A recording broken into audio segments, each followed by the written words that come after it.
ओम नमो भगवते वासुदेवाय। ओम नमो भगवते वासुदेवाय। ओम नमो भगवते वासुदेवाय। नारायणं नमस्कृत्य नरं चैव नरोत्तमं देवीं सरस्वतीं व्यासं ततो जयमुदीरये। नष्टप्रायेषु भद्रेषु नित्यं भागवतसेवया भगवती उत्तमश्लोके भक्तिर्भवति नैष्ठिकी। नमो विष्णुपादाय कृष्णप्रेष्ठाय भूतले श्रीमते भक्तिवेदांत स्वामिने नामिने। नमस्ते सारस्वती देवे गौरवाणी प्रचारिणे निर्विशेष शून्यवादी पाश्चात्य देशतारिणे। श्रीमद् भागवतम स्कंद 1 अध्याय 7। महारानी कुंती द्वारा प्रार्थना तथा परीक्षित की रक्षा। श्लोक संख्या 4। सांत्वयामास मुनिभिः अथ बंधु सुचार्पिता भूतेषु कालस्य गति दर्शयन् प्रतिक्रिया। सर्वशक्तिमान के कठोर नियमों तथा जीवों पर उनकी प्रतिक्रियाओं का दृष्टांत देते हुए भगवान श्री कृष्ण तथा सारे मुनियों ने स्तब्ध एवं शोकार्त जनों को ढांढस ढांढस बंधाया। तात्पर्य: परमेश्वर के आदेशों के अधीन प्रकृति के कठोर नियम किसी जीव के द्वारा बदले नहीं जा सकते। सारे जीव निरंतर सर्वशक्तिमान भगवान के अधीन रहते हैं। भगवान ही सारे नियम तथा आदेश बनाते हैं, जिन्हें सामान्य रूप से धर्म कहते हैं।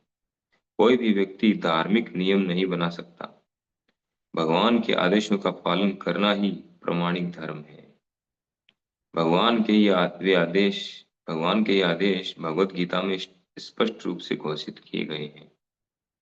प्रत्येक व्यक्ति को चाहिए कि वह केवल उनका या उनके नियमों का अनुसरण करे। इससे वह भौतिक तथा आध्यात्मिक दोनों प्रकार से सुखी हो सकेगा।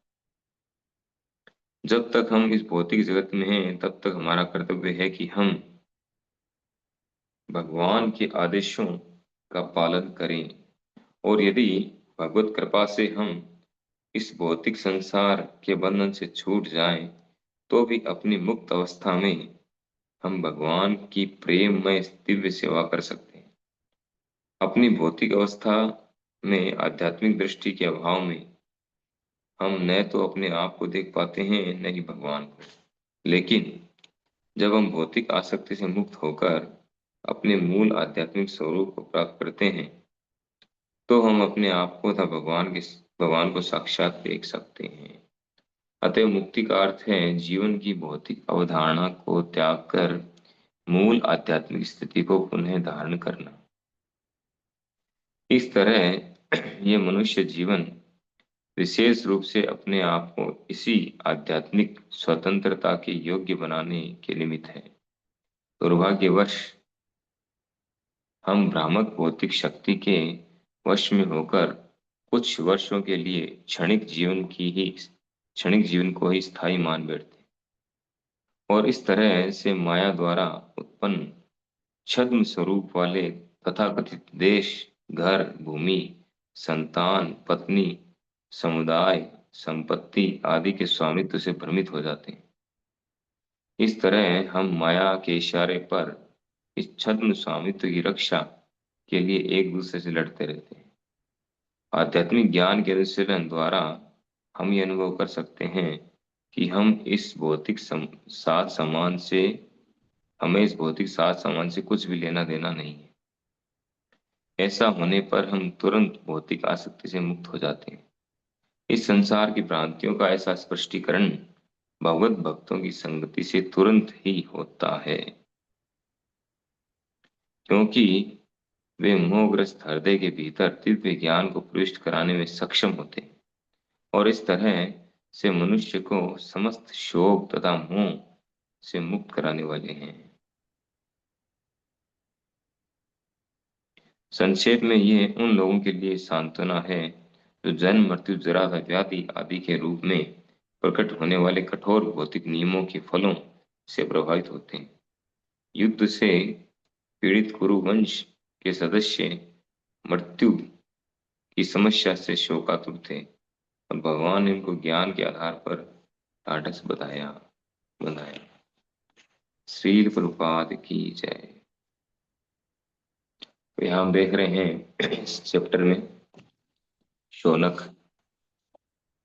आदि जो 88,000 ऋषि है वो सूत गोस्वामी बता रहे हैं कि जब अश्वत्थामा को शिविर से बाहर निकाल दिया गया, उसके बाद में सभी पांडवों ने, कौरवों ने, कुरुवंशियों ने अपने अपने वंशजों का वंशजों को जल अर्पित किया गंगा जी में जाकर के, और वहां स्नान किया। साथ में भगवान श्री कृष्ण थे। ये सब वहीं बैठ गए क्योंकि सभी बहुत अधिक जो हैं शोकाकुल थे। भगवान श्री कृष्ण और जो ऋषि मुनि थे आए वहां पर, उन्होंने स्पेशली भगवान श्री कृष्ण ने उनको समझाया, सांत्वना दिया उनको। तो इस श्लोक में बता रहे हैं कि भगवान श्री कृष्ण को समझा रहे हैं। क्या समझा रहे हैं? इस सर्वशक्तिमान के कठोर नियमों तथा जीव पर, हरे कृष्णा, सर्वशक्तिमान के कठोर नियमों तथा जीवों पर उनकी प्रतिक्रियाओं का दृष्टांत देते हुए भगवान श्री कृष्ण तथा सारे मुनियों ने समस्त स्तब्ध एवं शोकार्त जनों को ढाढ़स बनाया। तो भगवान ने बताया कि भगवान जो है वो सर्वशक्तिमान है, और उन्होंने कुछ नियम बनाए हैं। जैसे हम भारतवर्ष में रह रहे हैं, तो भारतवर्ष में गवर्नमेंट है, गवर्नमेंट ने कुछ नियम बनाए हैं, कानून व्यवस्था है। सब कुछ सुचारू रूप से चलाने के लिए कुछ नियमों की आवश्यकता है। हर जगह के अलग अलग नियम होते हैं। हम स्कूल में जाते हैं, स्कूल के नियम होते हैं। कॉलेज में जाते हैं, कॉलेज के नियम होते हैं। रेलवे स्टेशन जाएंगे, वहाँ के नियम है। एयरपोर्ट जाएंगे, वहाँ के अलग नियम। हर जगह के अलग अलग नियम। इवन अलग अलग व्यक्तियों के घरों में जाएंगे, अलग अलग समाजों में जाएंगे, वहाँ भी उनके घरों में अलग अलग नियम होते हैं। तो हर जगह कुछ न कुछ नियम होते हैं और नियम पालन करना आवश्यक होता है। अगर नियम पालन नहीं करेंगे, नियम ब्रेक करेंगे, तो उसका रिएक्शन आएगा। अगर गवर्नमेंट के नियम पालन नहीं करेंगे तो जेल जाना पड़ेगा, पेनल्टी देना पड़ेगा, जेल जाना पड़ेगा। तो भगवान ने पूरी सृष्टि बनाई है। जब छोटे छोटे डिपार्टमेंट, छोटा सा डिपार्टमेंट है कोई भी, उसके इतने सारे नियम हो सकते हैं। एक स्कूल है, तो इंडिविजुअल एक एक स्कूल है, उसके कुछ नियम हैं, और नियम फॉलो करने पड़ते हैं सभी को। बच्चों को भी करने पड़ते हैं, टीचर्स को भी करने पड़ते हैं, पेरेंट्स को भी करने पड़ते हैं। तो एक छोटा सा जो संस्थान है वो अपने ऐसे नियम बना सकता है। तो इतना बड़ा ब्रह्मांड भगवान ने बनाया है, क्या बिना नियम के चलेगा? ये नियम की आवश्यकता है इसमें। बिना नियम के कैसे मेंटेन होगा? तो नियम होने आवश्यक है। तो भगवान ने बहुत कुछ नियम बनाए हैं। Every action has equal and opposite reaction. 3 प्रकार के कर्म बताए हैं, कर्म, विकर्म, अकर्म। जैसा हम करेंगे उसके अनुसार उसका रिएक्शन आएगा, और रिएक्शन को भोगना पड़ेगा। हमारे जीवन में जो भी कुछ आता है, चाहे सुख आए दुख आए, केहो पापे केहो पुण्य, विषय करे भोग। हम जो सुख भोग रहे हैं वो हमारे पुण्यों का परिणाम है, और जो दुख भोग रहे हैं हमारे पापों का परिणाम। हमारे ही कार्यों का रिएक्शन। हम इसके लिए किसी को दोष नहीं दे सकते, और दोष देंगे भी तो उससे कोई फायदा होने वाला नहीं। हमारा समय और वेस्ट होगा, समय का पे। तो उसको प्रारब्ध समझ करके भुंजान एव आत्मकृतम विपाकम, तत्तेनुकंपाम सुसुभिक्षमाण भुंजान एव आत्मकृतम विपाकम, अर्धवा विपुर्भी विद्धन नमस्ते, जीवे ते मुक्ति पदे सदाय पा। ब्रह्मा जी कहते हैं अपनी स्तुति में, 10वें स्कंद के 14वें अध्याय में। कि व्यक्ति को क्या करना चाहिए? तत्यनुकंपा सुसुमिक्षमाण। जीवन में जो भी कष्ट आए उसको भगवान की विशेष कृपा मानना चाहिए। भुंजान एव आत्मकृतम विपाक। अपने कर्मों का रिएक्शन मान करके उसको सहन करना चाहिए। दूसरे को ब्लेम नहीं करना चाहिए। जो इस तरह से करता है और भगवान को धन्यवाद देता रहता है, हृदवाक गुरु भी धन नमस्ते, भगवान को धन्यवाद देता है चाहे कितने कष्ट क्यों ना आए, भगवान को धन्यवाद देता है, उनको नमस्कार करता है, उनकी सेवा पूजा कंटिन्यूसली अनकंडीशनल बिना किसी कंडीशन के चालू रखता है। जीवे तो मुक्ति पदे से दाएगा, वह जो है मुक्ति का अधिकारी होता है, दाई भाग उत्तराधिकारी बन जाता है, मुक्ति प्राप्त करने के लिए उत्तराधिकारी बन जाता है।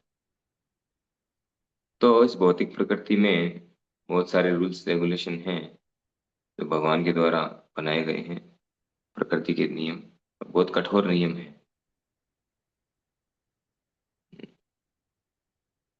तो कह रहे हैं सारे जीव निरंतर सर्वशक्तिमान भगवान के अधीन रहते हैं। भगवान ही सारे नियम का आदेश बनाते हैं जिन्हें सामान्य रूप से धर्म कहते हैं। धर्मो हितेषाम अधिको विशेषो। एक पशु में और मनुष्य में क्या अंतर है? पशु जो है वो धर्म के नियमों को पालन नहीं कर सकता, कोई नियम नहीं कर सकता, उसको पता ही नहीं, गवर्नमेंट के नियम को नहीं जानता, धर्म के नियम तो बहुत ऊपर की बात होगी। तो जो धर्म के नियमों का पालन नहीं करता वो पशु कैटेगरी में है। द्विपाद पशु, दो पैरों वाला पशु है। आहार निद्रा भय मैथुनम च सामान्य में तब एतम एतद पशु भी नराणा। पशु और मनुष्य में फिर कोई अंतर नहीं है अगर वो धर्म के नियमों का पालन नहीं कर रहे। तो धर्म के नियम पालन करना आवश्यक है और ये स्वयं भगवान के द्वारा दिए गए हैं। धर्मम तो साक्षात भगवत प्रणीतम। स्वयं जो है यमराज इस बात को कहते हैं अपने यमदूतों से कि धर्मम तो साक्षात भगवत प्रणीतम। धर्म क्या है, कौन बनाता है? कहते हैं साक्षात भगवान जो कहते हैं वही धर्म है। भगवत प्रणीतम, भगवान ने जो बता दिया, भगवान ने जो कह दिया वही धर्म है। इसलिए हम धर्म के नियम नहीं बना सकते। हम सोचे हम घर में हम कानून नहीं बना सकते हैं, जो गवर्नमेंट के कानून है वो घर में नहीं बना सकते, जो मैन मेड है मनुष्यों के बनाए हुए, उसके लिए हमारे पास पावर नहीं है, हमारे पास अधिकार नहीं है। तो धर्म के नियम जिनका अधिकार एकमात्र भगवान को है, हम कैसे बना सकते हैं? तो भगवान ही धर्म के नियम बनाते हैं। उनको पालन करना आवश्यक है, नहीं करेंगे तो भगवान ने साफ साफ कहा है गीता में, असद्धाना पुरुषा धर्मस्य यस्य परंतप अप्राप्य माम निवर्तन्ते मृत्यु संसार वर्तमनि। अश्रद्धाना पुरुषा धर्मस्य ही अस्य परंतप। 9वें अध्याय का 3रा श्लोक। भगवान कहते हैं कि जो मेरे बताए गए भगवत गीता का जो ज्ञान भगवान ने दिया है, परम गुह्य ज्ञान, सारा ज्ञान 9वें अध्याय तक दे रहे हैं भगवान। तो कह रहे हैं मेरे बताए गए इन नियमों में, धार्मिक नियम जो मैंने बताए हैं गीता में दिए हैं या शास्त्रों में दिए हैं, जो इनमें श्रद्धा नहीं रखता है, अश्रद्धाना पुरुषा, जो व्यक्ति जो जीवात्मा इनमें श्रद्धा नहीं रखता है, धर्मस्य ही अस्य परंतप है, ये परंतप, ये अर्जुन, जो मैंने धर्म के सिद्धांत दिए हैं, जो इसमें विश्वास नहीं रखता है, श्रद्धा नहीं रखता है, अप्राप्य माम, वह मुझे कभी प्राप्त नहीं कर पाएगा। अप्राप्य माम, और भगवान को प्राप्त करना ही जीवन का लक्ष्य है। भगवान को जानना, उनको समझना, उनको प्राप्त करना, उनके धाम को प्राप्त करना, उनका प्रेम प्राप्त करना, ये हमारा लक्ष्य है। तो अप्राप्य माम, मैं कभी भी जीवन के लक्ष्य को प्राप्त नहीं कर पाएगा। निवर्तनते, इसी भौतिक जगत में रहेगा और ज्यादा गिरता जाएगा। मृत्यु संसार वर्तमनी, इस मृत्यु संसार जन्म मृत्यु के चक्र जो वाला संसार है, इसमें वर्तमनी बार बार आवर्त चक्कर लगाता रहेगा। कभी स्वर्ग, कभी स्वर्गे उठाए, कभी नरके गिराए। कभी स्वर्ग जाएगा, कभी नरक जाएगा, कभी पशु योनि में जाएगा, कभी पक्षी योनि में जाएगा। इस तरह से घूमता रहेगा ये, जन्म मृत्यु के चक्र में घूमता रहेगा, मृत्यु संसार वट में। और 16वां चैप्टर पढ़ेंगे गीता का तो बहुत स्ट्रॉन्ग बोला है भगवान ने, ऐसे लोगों के साथ क्या होता है, क्या करते हैं, पूरा क्लियर बताया है। आसुरी स्वभाव वाले लोगों का वर्णन है इसमें, पूरा चैप्टर ही आसुरी स्वभाव वाले लोगों का। तो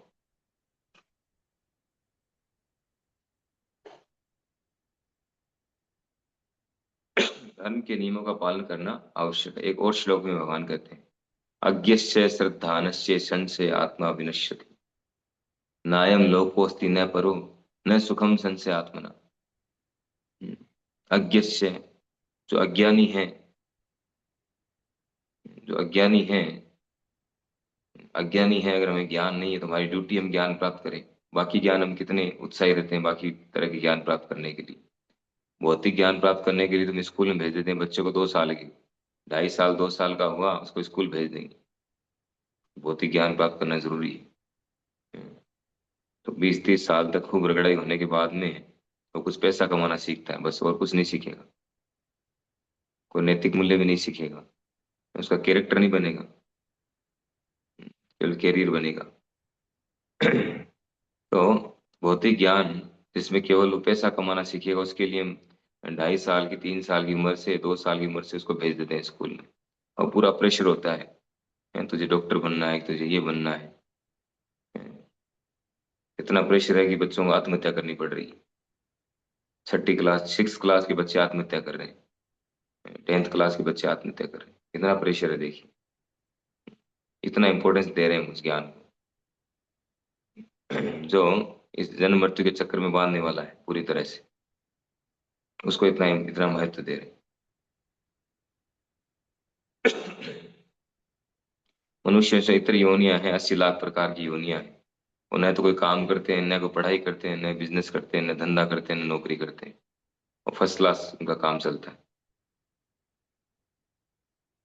एक मनुष्य ऐसा अकेला प्राणी है जो इतना स्ट्रगल करता है, वही सारी सुविधाएं प्राप्त करने के लिए, जो सुविधाएं बाकी सबको फ्री में मिल रही है, उन सुविधाओं को प्राप्त करने के लिए मनुष्य को इतना स्ट्रगल करना पड़ता है।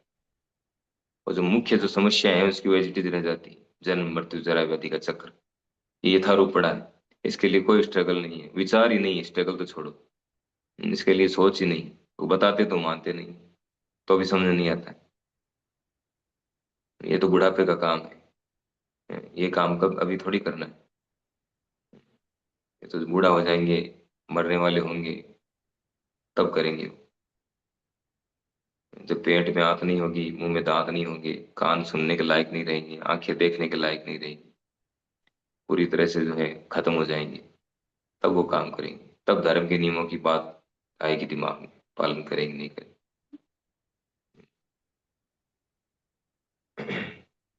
तो एक बार प्रभुपाद जी के पास में, जब प्रभुपाद जी प्रीचिंग कर रहे थे, तो उसमें यूथ यूथ कनेक्ट हो रहे थे, क्योंकि यूथ लोग ही समझ सकते हैं इस बात को, जो बच्चे हैं या जवान हैं।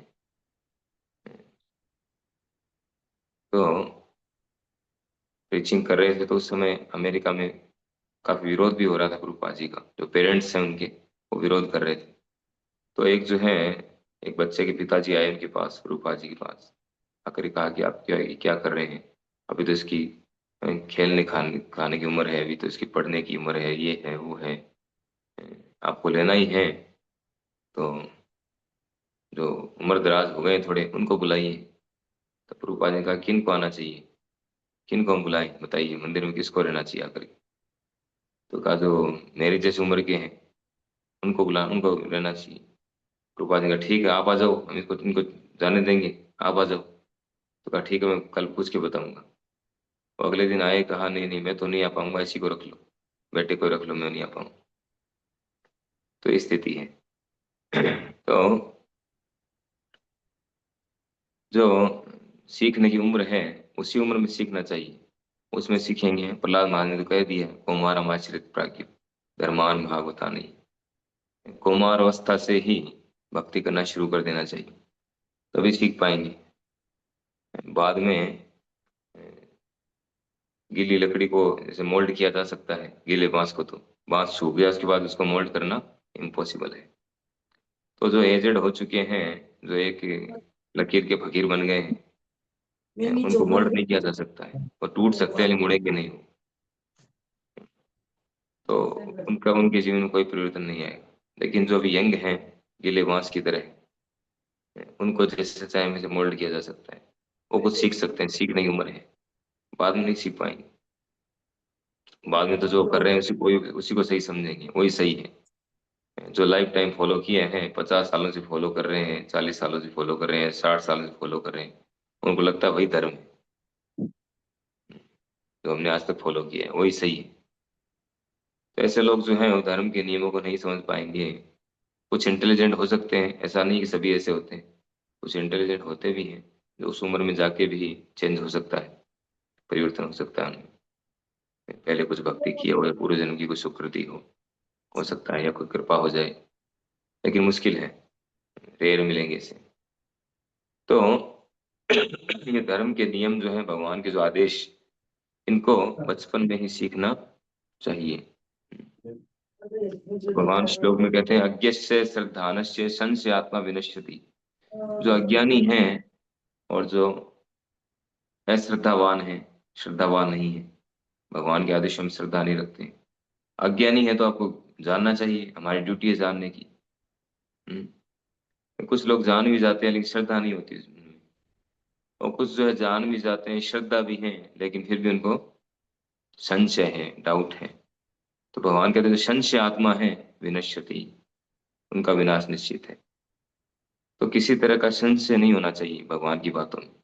हम्म, भगवान गीता में साफ साफ कहते हैं कि तुम अगर इस तरह से, पूरा बताते हैं, इस तरह से ऐसे करोगे, ये फॉलो करोगे, इस तरह से ये प्राप्त करोगे, तो असंशयम समग्रम माम, असंशयम, बिना संशय के सब कुछ जान पाओ।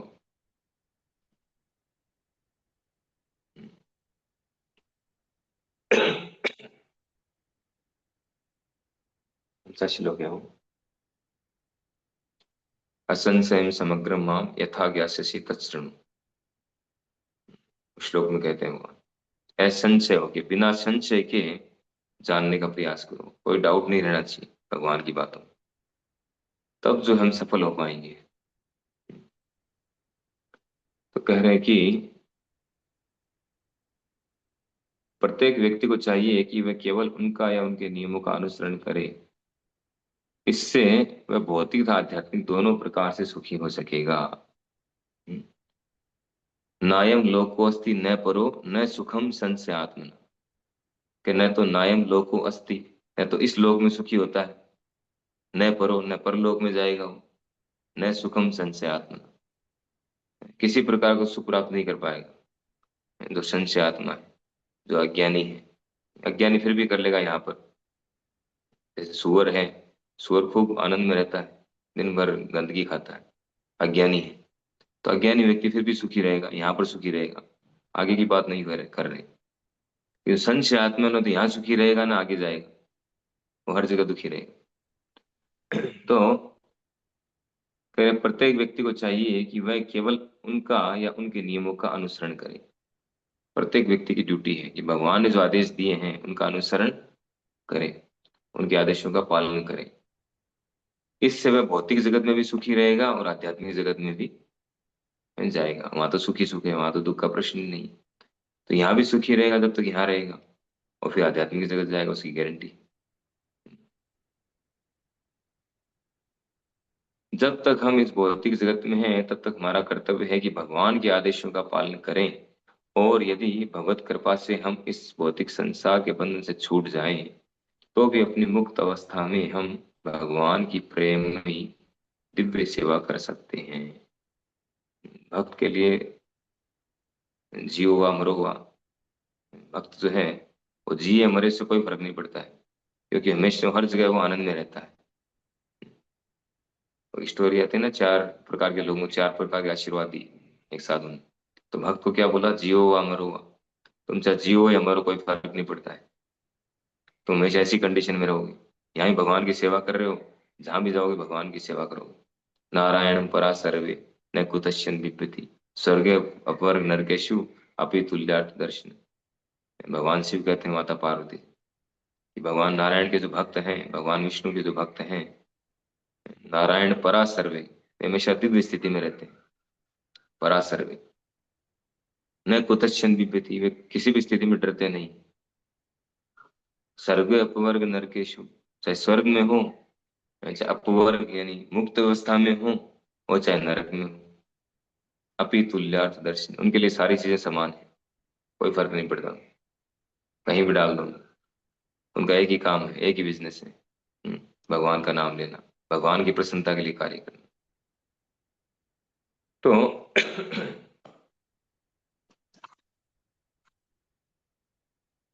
भगवान की प्रेम में सेवा करना। अपनी भौतिक अवस्था में आध्यात्मिक दृष्टि के अभाव में हम न तो अपने को देख पाते हैं, न ही भगवान को। लेकिन जब हम भौतिक आसक्ति से मुक्त होकर अपने मूल आध्यात्मिक स्वरूप को प्राप्त करते हैं, तो हम अपने आप तथा आपको साक्षात भगवान को देख पाते हैं। तो मुक्ति का अर्थ क्या है? जीवन की भौतिक अवधारणा को त्याग कर मूल आध्यात्मिक स्थिति को पुनः धारण करना। हम्म। इस तरह मनुष्य जीवन विशेष रूप से अपने आप को इसी आध्यात्मिक स्वतंत्रता के योग्य बनाने के निमित्त है। तो मनुष्य जीवन का लक्ष्य क्या है? तो वास्तविक स्वतंत्रता है हमारी, उसको प्राप्त करना, आध्यात्मिक स्वतंत्रता। मुक्ति हित्वा अन्यथा रूपम स्वरूपेण व्यवस्थित। मुक्ति का अर्थ है अन्यथा रूपों को त्यागना। हित्वा यानी त्यागना, हित्वा अन्यथा रूपम यानी मैं शरीर हूँ, मैं ये हूँ, मैं वो हूँ, मैं फलाना चंद हूँ, मैं वो हूँ, ये जितने हैं सब अन्यथा रूप है, इनकी कोई आवश्यकता नहीं। ये जबरदस्ती हमने ले रखी है, शरीर से अपने आप को आइडेंटिफाई करना। तो अन्यथा रूपों से अपने आप को ऊपर उठाना। मुक्ति हित्वा अन्यथा रूपम स्वरूपेण व्यवस्थित, अपने वास्तविक स्वरूप में व्यवस्थित होना। व्यवस्थित होने मतलब उसके अनुसार कार्य करना। वास्तविक स्वरूप जो है हमारा, उसके अनुसार हमें कार्य करना। हमारा वास्तविक स्वरूप क्या है? जीवे स्वरूप है, नित्य कृष्ण दास। हम श्री कृष्ण के नित्य दास हैं, ये हमारा वास्तविक स्वरूप है। तो दास है, तो दास का कार्य क्या है? भगवान की नियमित सेवा करना, ये हमारा कार्य है। तो उसमें उसमें स्थित हो जाना, सेटल हो जाना उस चीज में। हम सेटल होने का प्रयास कर रहे हैं भौतिक जगत में कि हम धन कमा करके सेटल हो जाएंगे, नौकरी लग जाएगी तो सेटल हो जाएंगे, ये कर लेंगे तो सेटल हो जाएंगे। कभी सेटल नहीं होंगे।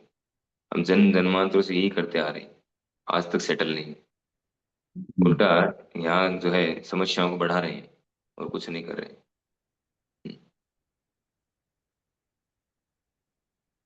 तो कह रहे हैं प्रभुपाद जी कि दुर्भाग्यवश हम भ्रामक भौतिक शक्ति के वश में होकर कुछ वर्षों के इस क्षणिक जीवन को ही स्थायी मान बैठते हैं, और इसी तरह माया द्वारा उत्पन्न छद्म स्वरूप वाले तथाकथित देश, घर, भूमि, संतान, पत्नी, समुदाय, संपत्ति आदि के स्वामित्व से भ्रमित हो जाते हैं।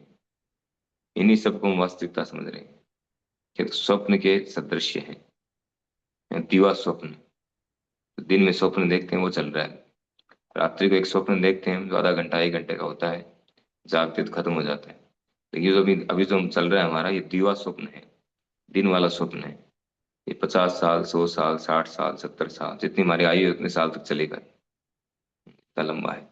तो कुछ भाग्यशाली होते हैं जो कृष्ण कृपा से भक्तों का संग मिलता है उनको, तो दिवा स्वप्न से जाग जाते हैं, जाग करके बाहर आ जाते हैं और आकर के अपने असली काम में लग जाते हैं। जैसे हम रात को सोते हैं, स्वप्न देखते हैं, सुबह उठते हैं, क्या करते हैं? उठने बाद सपने वाले कार्य में थोड़ी लगते हैं कि यार मैं तो राजा बन गया था, क्या करूं, चलो दरबार में बैठते हैं जाकर के। न तो दरबार न राजा है, न कुछ और, न मंत्री है, न दरबारी है।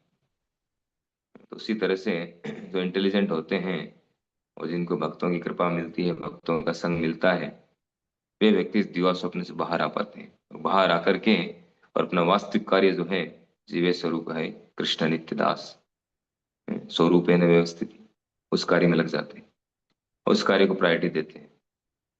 उस कार्य को महत्व देते हैं। नहीं तो पूरी लाइफ जो स्वप्न में ही चली जाएगी, फिर दूसरा स्वप्न शुरू हो जाएगा। दूसरी माता के घर में शरीर मिलेगा, दूसरा स्वप्न शुरू, फिर तीसरा शुरू, फिर चौथा शुरू। ऐसे सपने चलते रहेंगे। तो अंत में रूपा जी कह रहे हैं कि इस संसार की भ्रांतियों का ऐसा स्पष्टीकरण भगवत भक्तों की संगति से तुरंत ही होता है। कैसा स्पष्टीकरण होता है?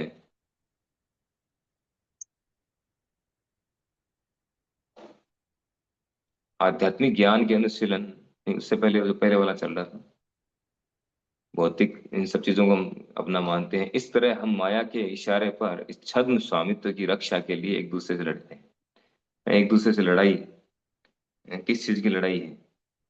झूठी चीजों की लड़ाई है, फालतू की चीजों की, जो अपनी है ही नहीं, टेम्पररी चीजें हैं। उन चीजों की लड़ाई चल रही है पूरी दुनिया में।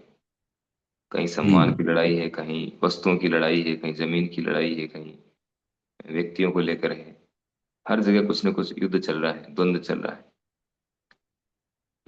ये सब क्यों है? देहात्म बुद्धि के कारण है। तो प्रभुपाद जी कह रहे हैं कि इन सब से हमें कोई लेना देना नहीं है। वास्तविकता ये है कि भौतिक साज समाज से हमारा कोई लेना देना नहीं है।